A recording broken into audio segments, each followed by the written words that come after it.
तो चलिए दोस्तों वीडियो की शुरुआत करते हैं। सबसे पहली कंपनी की बात करते हैं। पहली कंपनी का नाम है कोचिंग शिपयार्ड लिमिटेड।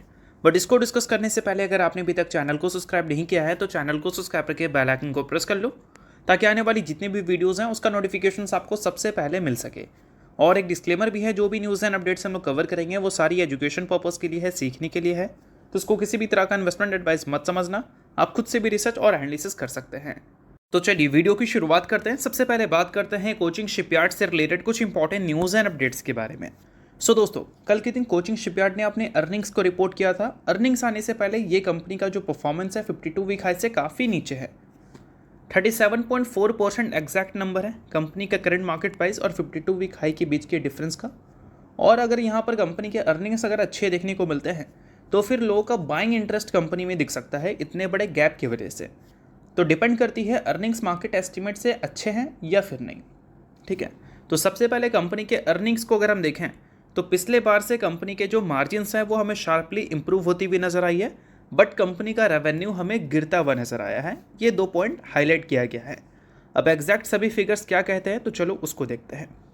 तो नेट प्रॉफिट जो कंपनी ने शो किया है वो पिछले साल के क्वार्टर से 3.7% से हमें कम देखने को मिली है। 287 करोड़ का नंबर था पिछले साल के क्वार्टर 4 में, जो कि गिरकर 277 करोड़ पे आ चुका है। और रेवेन्यू की बात करें तो वो भी हमें 15.5% तक गिरती हुई नजर आई है ईयर ऑन ईयर बेसिस पे। पिछले साल के क्वार्टर 4 में 1757 करोड़ का रेवेन्यू था, इस बार ये गिरकर 1484 करोड़ पे आ चुका है। रेवेन्यू प्रॉफिट दोनों हमें गिरती हुई दिखी है। और दोस्तों, अगर हम कंपनी के टॉप लाइन और बॉटम लाइन दोनों में गिरावट देखे हैं तो कंपनी की इबिट्टा को भी देख लेते हैं। तो इबिट्टा इस बार आपको बेहतर परफॉर्म करती हुई दिखी है। 16.5% से इबिट्टा ग्रो किया है। पिछले बार 266 करोड़ था, इस बार यह बढ़कर 310 करोड़ रिपोर्ट हुआ है। और इबिट्टा मार्जिन एक्सपैंड हो गया है 15.1% से 20.9% तक। तो सिर्फ 2 ही पैरामीटर ऐसे हैं जो कि कंपनी के अच्छे हैं पिछले साल के मुकाबले। बाकी उसके अलावा जितने भी पॉइंट्स हैं रेवेन्यू एंड प्रॉफिट्स के, उसमें ये कंपनी के अर्निंग्स अट्रैक्टिव देखने को तो बिल्कुल भी नहीं मिल रहे हैं। और क्यू एन क्यू बेसिस पे कंपनी के रेवेन्यू में बिल्कुल हमें ग्रोथ दिख रही है और प्रॉफिट में भी शार्प ग्रोथ हमें ईजिली देखने को मिला है। अब देखते हैं कि रेवेन्यू एंड प्रॉफिट दोनों ईयर ऑन ईयर बेसिस पे मार्केट गिरता हुआ देखी है। अब इस गिरावट के बाद इस कंपनी को लेकर बाजार का रिएक्शन क्या होगा, देखना इंटरेस्टिंग रहेगा। तो आपका पॉइंट ऑफ व्यू इस कंपनी को लेकर क्या है वो भी मुझे कमेंट में बताना। बट एफआईएस के पॉइंट ऑफ व्यू की बात करें तो वो काफ़ी इस कंपनी में सही दिख रही है, क्योंकि लेटेस्ट इस कंपनी का शेयर होल्डिंग पैटर्न को अगर आप देखोगे तो एफआईएस की स्टेक्स यहाँ पर आपको बढ़ते हुए दिखेंगे। उससे पहले वाले शेयर होल्डिंग पैटर्न में एफआईएस के जो स्टेक्स थे वो घटते हुए देखने को मिले थे। 3.22% से गिरकर 2.74% हो गया था एफआईएस का स्टेक।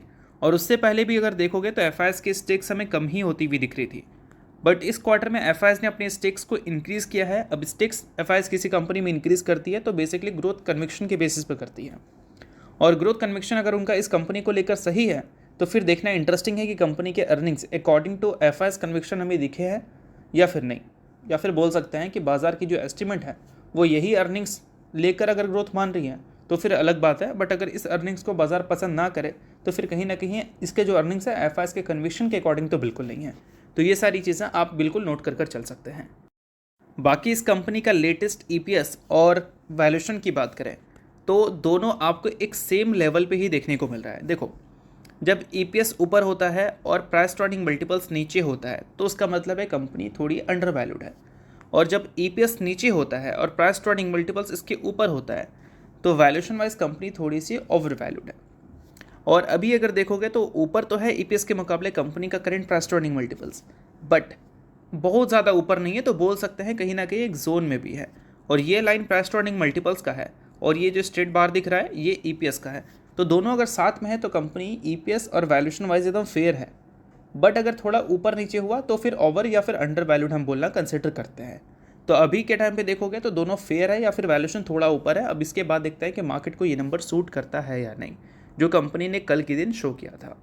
तो चलिए दोस्तों, बात करते हैं अब अगली कंपनी के बारे में। अगली कंपनी का नाम है सीडीएसएल यानी कि central depository services India limited. अब सीडीएसएल की दोस्तों बात करें तो ये कंपनी अच्छी खासी गिरावट रिपोर्ट की है पिछले एक साल में। 52 वीक हाई से 35% से ज़्यादा ये कंपनी नीचे है। और गिरावट का सबसे बड़ा कारण क्या है, कंपनी के अर्निंग्स, जो कि उतनी अच्छी तरह से ग्रो ही नहीं किए हैं पिछले 1-1.5 साल में। इनफैक्ट बोल सकते हैं 1 साल में। रेवेन्यू तो फिर भी 6% से ग्रो किया है, बट प्रॉफिट ग्रोथ नेगेटिव रही है। और अभी लेटेस्ट Q4 के जो अर्निंग्स थे उसमें रेवेन्यू Q1Q बेसिस पे गिरता हुआ नज़र आया था और ईयर ऑन ईयर बेसिस पे ग्रो करता हुआ नज़र आया था। बट जब हम बात करते हैं प्रॉफिट्स की, तो ईयर ऑन ईयर बेसिस पे प्रॉफिट 20% से गिर गए थे और Q1Q बेसिस पे गिरावट का नंबर तो और भी ज़्यादा था।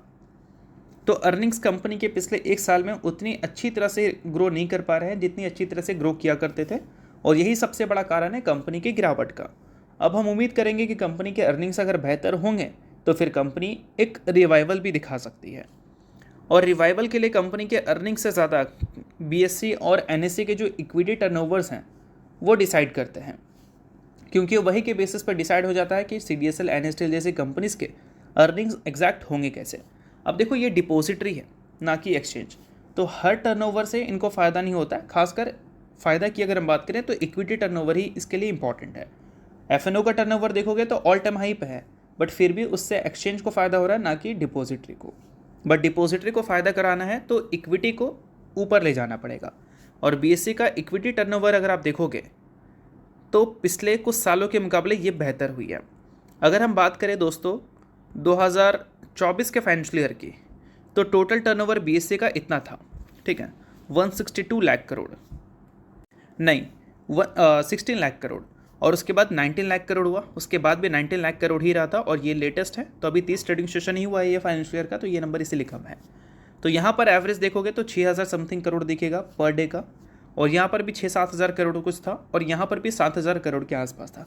बट अगर मई के महीने की बात करें और अप्रैल के महीने की बात करें तो दोनों हमें 2027 के फाइनेंशियल ईयर का पार्ट बनता हुआ दिखता है, और इसमें जो नंबर है एवरेज पर डे का वो 9,000 करोड़ के ऊपर है। तो अगर यही नंबर को BSE मेंटेन करती रही तो 2027 का फाइनेंशियल ईयर का जो टर्नओवर होगा वो ईजिली 26, 25, 24 सभी को सरपास कर लेगा। और अगर वो सरपास कर लेता है और अच्छी तरह से ग्रो करता है, लाइक 30%, 40% से अगर ग्रो कर जाता है इसके टोटल टर्नओवर्स, तो फिर हम एक्सपेक्ट कर सकते हैं जो कंपनी इक्विटीज़ में डील करती हैं उसको इससे फ़ायदा होने वाला है, लाइक डिपॉजिटरीज। तो अगर यही नंबर अप्रैल का देखोगे तो सही दिखेगा, मई का देखोगे तो सही दिखेगा, जून का भी अगर सही दिख जाए तो फिर हम उम्मीद कर सकते हैं कि Q1 के जो अर्निंग्स हैं वो CDSL के इस बार हमें बेहतर देखने को मिल सकते हैं। ऑल टाइम हाई थोड़ा सा मुश्किल है, क्योंकि 2024 के जून या जुलाई क्वार्टर में कंपनी का जो टर्नओवर था, सॉरी BSE का जो टर्नओवर था, वो टर्नओवर अभी तक कोई भी महीना में आता हुआ दिखा ही नहीं है। तो वो मंथ जब बीट होगा और बैक टू बैक 3-4 महीना अगर वैसा नंबर दिख गया तो फिर आप उम्मीद कर सकते हो कि कंपनी के जो रेवेन्यू प्रॉफिट है वो बेस्ट दिखेंगे CDSL, NSDL के। तो ये सारी चीज़ों पे आपको ध्यान रखना है। इसी चीज़ों के बेसिस पे डिसाइड होता है कि CDSL के अर्निंग्स हमें अच्छे दिखेंगे या फिर ख़राब दिखेंगे। तो आई होप आपको ये सारी चीज़ें अच्छी तरह से समझ आ गई होंगी। बाकी इसके अलावा बात करें अगली कंपनी के बारे में, तो अगली कंपनी ने 1:2 की रेशो में स्प्लिट अनाउंसमेंट किया है, और साथ में ये कंपनी ने 2026 के फाइनेंशियल ईयर में जो प्रॉफिट शो किया है उसमें 41% की भी ग्रोथ हमें देखने को मिल रही है। अब ये कंपनी एग्जैक्ट है कौन सी, तो ये कंपनी का नाम है दोस्तों TD पावर सिस्टम। अब इसने 1:2 के रेशो में स्प्लिट अनाउंसमेंट की है, तो इसका मतलब ये है कि एक इक्विटी शेयर के बदले कंपनी ने अपने इन्वेस्टर को 2 इक्विटी शेयर देने का फैसला किया है। तो अगर आप इस कंपनी के शेयर होल्डर हैं तो बेशक इस न्यूज़ को आप नोट कर चल सकते हैं, और कंपनी के शेयर होल्डर अगर आप नहीं हैं तो आप इग्नोर भी कर सकते हैं। न्यूज़ थी इस वजह से मैंने बता दिया, बाकी ये किसी भी तरह का रिकमेंडेशन नहीं है। तो होप करता हूँ ये वीडियो आपको अच्छा लगा, और लाइक कीजिए, पहली बार सब्सक्राइब कीजिए। वीडियो के लिए बहुत बहुत शुक्रिया।